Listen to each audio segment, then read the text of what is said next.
निपक्ष व निर्भीड वृत्तपत्र दैनिक आत्ताचा एक्सप्रेस। मी नौकरी लावली, पत्नीला नौकरी लावली, तभी बोले सुना है आपने? बिल्कुल नहीं बोले। दादा ने खुलूस के तौर पर उन्होंने काम किया है। इतना ऊंचा किरदार आज सियासत में आपको देखने को नहीं मिलेगा। तीसरा हादसा मीरा भाईंदर का। मीरा भाईंदर में कुछ तशद्दुद पसंद लोगों ने एक रैली की परमिशन ले ली। रैली की परमिशन का दिन था जुमा, रैली का टाइमिंग था 11 से 2 और रैली का रूट था 9 मस्जिदों से होता हुआ।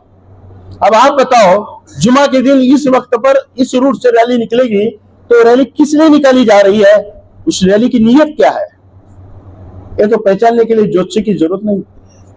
फसाद करने का ही मकसद था। अब लोग घबरा गए, परेशान हो गए। बंबई हमारे ऑफिस आए, अरे बोले ये क्या है, आप बंबई में बैठे हो, रैली की परमिशन देते हो।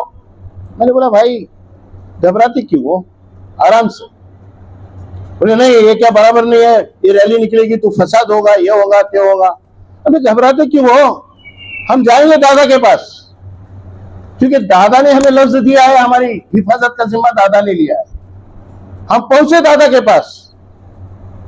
दादा ने बड़ी संजीदगी से इस बात को लिया और दादा ने इसकी संजीदगी को समझे, गहराई को समझे कि क्या होने वाला है। पुलिस अफसरान को फोन लगाया, बोले तिथे वातावरण बिघडलेलं आहे, दंगल सदृश परिस्थिती आहे आणि अशा परिस्थितीत तुम्ही अशी रॅलीची परवानगी देता, महाराष्ट्र पेटेल नहीं तो क्या हुई।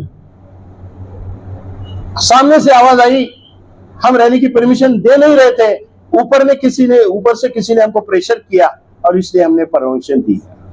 दादा ने बोले कि ठीक है, ऊपर से किसी ने बोला इसलिए आपने परमिशन दी, प्रेशर पे ना। मैं भी ऊपर से बोल रहा हूं 2 घंटे के अंदर रैली कैंसिल होना चाहिए। अब 2 घंटे के अंदर रैली की परमिशन कैंसिल की।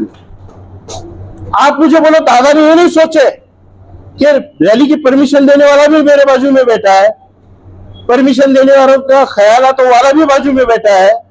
अगर मैं इनकी रैली की परमिशन कैंसिल करूंगा तो ये खफा हो जाएंगे, नाराज हो जाएंगे। इस बात को दादा ने बिल्कुल नजरअंदाज किया और सिर्फ एक बात दादा ने ठान ली थी कि इनका हिफाजत का जिम्मा मेरा है और मुझे किसी हालत में वो पार करना है। अमली तौर पे दादा ने जो बात बोली थी, अल्पसंख्याक समाजाला घाबरण्याचं काही कारण नाही। जोपर्यंत ये सरकार मध्ये आहे की साला धक्का लागू देना आता है और वक्त ब वक्त ऐसे हादसा होते हैं जहां दादा हमें मदद करते हैं। ये तो हमारी हिफाजत की बात हुई, प्रोटेक्शन। दादा ने जब गवर्नमेंट में शामिल होने का फैसला लिया, सबसे पहले हम अकलियतों वालों को बुलाए और बोले कि काय केलं पाहिजे सांगा। हमने बताया कि आजाद महामंडल है जो 25 साल पहले निकला है, जिसको 50 करोड़ रुपए खेते भांडवल ने तब दिया था और 30 करोड़ की गारंटी दी थी। आज हालात ऐसे हैं कि उस महामंडल में कुछ नहीं है। अगर उसको फाइनेंशियली मजबूत बनाया जाए, कुछ फंड दिया जाए, तो उसके बाद हमारे लोग जो गरीब लोग हैं, जिनके मास का इंतजाम होना है, एजुकेशन के लिए जिनको कुछ फंड मिलना है, ऐसे लोगों की जरूरियात पूरी होगी। दादा ने ठीक है ना, किती द्यायचं सांग ना। अब मैं आपको बता दूं कि मैं एक कारपोरेशन चलाने वाला आदमी, मेरा एक लिमिटेड सोच। मैंने बोला कि अब क्या बोलूं, अगर कोई ज्यादा आंकड़ा बोल दिया तो दादा बोलेंगे अरे गवर्नमेंट चालू का तुझं महामंडळ चालू, आणि कमी सांगितलं तर म्हणणार काय मागायच तरी कळतं का नाही तुला। इसलिए मैंने अंदाजन ठोक दिए, बोला 300-500 कोटी की व्यवस्था करा दादा। आपको बता दूं 2 दिन के बाद मैंने देखा कि दादा ने 500 करोड़ की गारंटी सेंट्रल गवर्नमेंट से मंगाई और 700 करोड़ का खेता भांडवल अलग से स्टेट गवर्नमेंट के फंड से दे दिया। ये कोशिश करते रहते हैं, मेहनत करते रहते हैं और उसका साथ देने वाले जो पदाधिकारी है यहाँ पर मौजूद है, वो रफीक भाई होंगे या फिर गौस कटान होंगे, दयाल बागवान होंगे और जो बिरादरी वाले जो लोग हैं, उनका सबकी तरफ से नतीजी बोल के असद भाई पटेल यहाँ पर इस कार्यक्रम का वास्तविक करेंगे।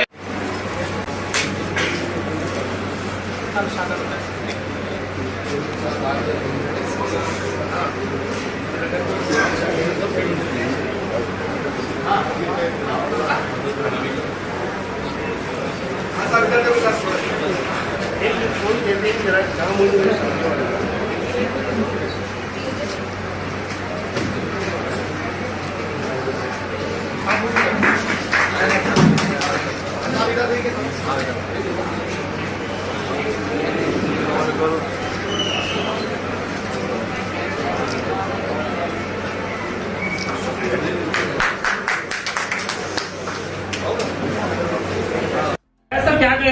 आज इलियास नागवारी साहब आए थे आज एमएलसी के जो आमदार है राष्ट्रवादी कांग्रेस पार्टी के जी। अल्पसंख्यक समाज के बारे में जो भी मसले मसाइल उठाए गए जो बताया जी। गया, आप क्या कहेंगे सर?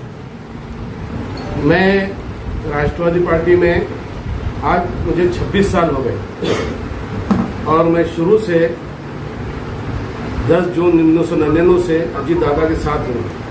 मैंने जहाँ भी अजीत दादा रहे वहाँ उनका साथ में रहा हूँ। लेकिन जितने भी अल्पसंख्यक के पार्टी के सदर आए उनमें और इस हदरीस नाइकवाड़ी साहब में जमीन आसमान का फर्क। ये सबसे ज्यादा माइनॉरिटी के हक में है। और आज जो महाराष्ट्र में वक्फ बोर्ड का मसला चल रहा है, इन्होंने खुलकर बता दिए कि वक्फ बोर्ड हमारी कोताहियों का नतीजा है। हम किसी भी प्रॉपर्टी को माइनॉरिटी की सिर्फ प्लॉट खुला दिखा ऐसी बना लेते हैं। इसका ना परमिशन लेते, ना इसको रजिस्ट्रेशन करते, चाहे मस्जिद हो, चाहे कब्रिस्तान हो, चाहे अशूर खाना हो या दरगाह हो, हम अपनी मिल्कियत समझ के बना लेते। और जब बन जाता है उसके बाद हुकूमत जाहिर है कि हमसे पूछेंगे कि ये जो प्रॉपर्टी है इसका परमिशन बताइए। अगर परमिशन है तो हाथ भी नहीं लगाएंगे। लेकिन हम ये सब भूल गए, क्योंकि जैसे हिंदुस्तान पे माइनॉरिटी का कब्जा है और माइनॉरिटी की हुकूमत है। ये नहीं है। हुकूमत थी हमारी 1947 से पहले, आज नहीं है। आज हमको इनके कांधे से कांधा लगा के चलना चाहिए और इनकी जो भी स्कीमें आ रही इनके साथ हमको मिलके स्कीमों में लाभ उठाना चाहिए।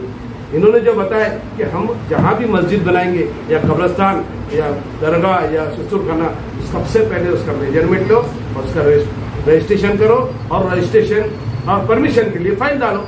और जहां फाइल आपकी नहीं मंजूर होती है या अड़चन आती है, मैं आपके साथ है। जहां भी अड़चन आ रही मैं खुद आपका परमिशन निकाल के दूंगा। इतनी बड़ी बात आज तक किसी अध्यक्ष ने नहीं किया। और जहां भी मुसलमान या माइनॉरिटी का जो भी सिख ईसाई परेशान है उसके लिए आर्थिक मदद करने के लिए मौलाना आजाद फाइनेंस से ये मैं दिलाने को तैयार है। ये नाइकवाड़ी साहब का बोलना है। और